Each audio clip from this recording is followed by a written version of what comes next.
మీకు ఎలక్షన్ ఉందిగా, ఎట్లా ఈసారి ఎవరు గెలుస్తారు? మన కేసీఆర్ గెలవాలి. కేసీఆర్ గెలిస్తేనే మనకు మళ్ళా ప్రపంచం వస్తుంది బిడ్డ.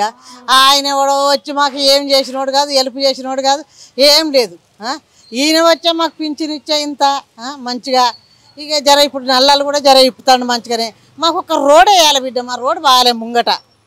ఆ రోడ్ వేసి మాకు రోజు నల్లాలు ఉంటే మేము ఆయననే ఇది చేస్తాం. మా గల్లీలో మస్తు ఓట్లు పడతాయి మాకు ఆడ కొంచెం రోడ్ వేపిస్తే. ఎమ్మెల్యే గోపీనాథ్ ఇక్కడ 3 సార్లు ఎమ్మెల్యే గెలిచారు కదా, అవును, ఎట్లుండే? మంచిగానే ఉండే బిడ్డ, బాగుండే, మంచిగా ఉండే. మంచిగా ఎట్లా మరి ఇప్పుడు ఆయన చనిపోయారు, వాళ్ళ ఆవిడకే టికెట్ ఇవ్వడం, మరి ఆమెకే ఇవ్వాలి, ఆమెనే గెలిపియాలి, మన కేసీఆర్ రావాలి అంతే.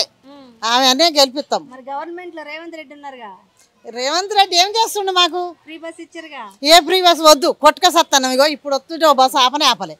మళ్ళీ ఉరికొచ్చి వచ్చినా కూడా వెళ్ళి వచ్చాడు. ఆపడాటాడు ఎందుకు ఆపడు? ఆటోకి 20 రూపాయలు పెట్టి రాని 20 పోని 20 పెట్టి వస్తున్నా అందులో ఆపుతలేడు. మంది నూకెత్తారు. ఏం చేయాలి? ఎందుకు పెట్టినా బస్సు? ఫ్రీ బస్సు వేస్ట్, మాకు అవసరం లేదు. ఏమ్మా బిడ్డ, డబ్బులు తగ్గించుడు, ఆ కొట్టుకునుడు చేసుడు ఏం లేదు. 2000 అది కేసీఆర్ పెంచిన, మొగడు చచ్చిపోయిన పెంచుడు అంతే, ఏం లేదు. ఏం ఇస్తలేడు కదా.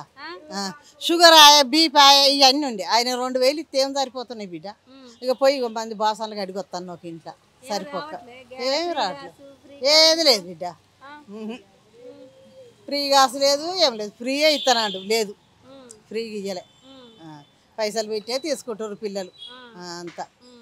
మాకు ఏం లేదు, ఆయన చేసింది ఏం లేదు. పోనీ ఇప్పుడు శాతగాని పానానికి 4000 అని ఇస్తానన్నా మంచిగా ఉండు. పింఛని ఇస్తలేడు. మొన్న చీరలు అయినా చీరలు లేవు. కేసీఆర్ ఉన్నప్పుడన్నా మంచిగా వచ్చినాయి. కేసీఆర్ ఇచ్చిండు 3 ఏళ్ళు. ఎవరికి ఇచ్చిర్రో ఏం కథనం, మాకు ఇయ్యలే. మాకు రాలే, పిలువలే, చెయ్యలే, మాకు ఎవరు లేవు. గ్రూప్లో కూడా ఉన్నారు పిల్లలు. గ్రూపులు ఉన్న వాళ్ళకి కూడా ఇచ్చిండు అట, పిలిచేందో కార్డులు ఇచ్చి. ఎవరెవరికి ఇచ్చిండో మాకు ఏమి ఇయ్యలే బిడ్డ. ఆయనే మంచిగా ఉండే. ఆయన ఉన్నప్పుడే మంచిగా ఉండే. ఈయన వచ్చిన కంచి ఏం లేదు. ఆయన ఎక్కడున్నాడో ఏం చేస్తుండో మాకేం అవసరం. అబ్బాయి ఎవరికి చేస్తుండో ఏమో, మరి చేసేటోళ్ళకి చేస్తాడేమో. మాకైతే ఏం చేయలే. మా మొత్తం కుమరోళ్ళే మస్తు తోటలు ఉన్నాయి. మరి ఏదో ఇంత మరి ఏం ఎవరికి పంచుతుండో ఏమో, పైసలు ఇస్తారట ఇవి మాకు ఏనాడు తెలియదు. ఏనాడు ఓటుకో 10 రూపాయలు 20 రూపాయలు మాకేం తెలియదు. పోయి వేస్తాం. కేసీఆర్ గెలిపించినాం ఇన్ని రోజులు, మరి ఈసారి కూడా ఆయనకే వేస్తాం. ఆయన వస్తేనే మాకు మంచిది. మాకు రోడ్ వేపియాలి. డ్రైనేజీలు ఊరికే నిండుతున్నాయి ఆ ముంగట. ఇక డ్రైనేజీలు వేపించి రోడ్ వేపించి మాకు నీళ్ళు ఇస్తే చాలు. ఆ పింఛను విడిచిపెట్టి ఏదో కష్టం చేసుకొని బతాం. ఆయన ఇచ్చినాడో తీసుకుంటాం ఎక్కువ పైసలు అంతే.